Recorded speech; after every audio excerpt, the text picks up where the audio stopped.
My name is Jeffrey Dunn, Crude Accountability from the United States. Colleagues, I'd like to speak on the matters of enforced disappearance and torture in the United States and the need for accountability and oversight. I will start this by highlighting the rhetoric of the Trump regime, which is important to establish knowledge and intent of its actions. One people, one homeland, one heritage. We'll have our home again, re-migrate. Do these statements ring any bells for this audience? I should hope they do as we hold this meeting in the middle of a city, a nation consumed by Nazism in 1938, a continent once dominated by forceful racial rhetoric that left millions tortured, dead. These quotes are not from the 1930s Germany, but rather direct quotations from the Trump regime. They are not simply slogans, but descriptors of the regime's ongoing assault on migrants, primarily of Latino descent, in the United States.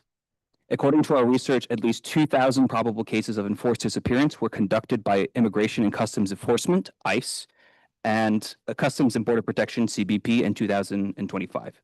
An additional 1,200 cases of enforced disappearance have come from the Florida-run detention center, now closed, Alligator Alcatraz. These are individuals kidnapped by mass agents who refuse to identify themselves, who actively work to hide their identity. These are persons who are denied access to legal aid, who are lied to about their location or denied their right to know, whose lawyers are lied to or not informed of their location when they are moved across the country in the middle of the night. Their families may not hear from them for days, weeks, or at all. People, among these cases of enforced disappearance, there are cases of blatant torture. People are being held in metal cages the size of dog cages, left exposed to the elements. People are being starved, offered water and food that are not consumable if offered at all. People are being medically neglected, allowing their cancers, heart conditions, diabetes, HIV, and more to go untreated for weeks at a time. People are being beaten, they're being hanged, and they're being executed in our very streets. The OSCE 720 decision, explicitly supported by the Trump regime in its first term, is being violated before our very eyes. More so, this is a direct challenge to Article 7 of the Rome Statute.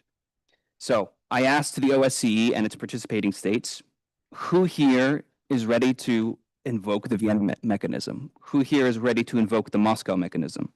Who here is willing to proactively engage the United States in every opportunity to remind them of their commitments to the OSCE? Who here is ready to educate U.S. officials, especially law enforcement and the U.S. public, on the U.S.'s commitments to the OSCE and to preventing torture and especially enforced disappearance? And among the participating states, who here is ready to file cases under Article 7 of the Rome Statute of the ICC? I'm interested to hear the thoughts of the speakers and any other suggestions this body may have. Thank you.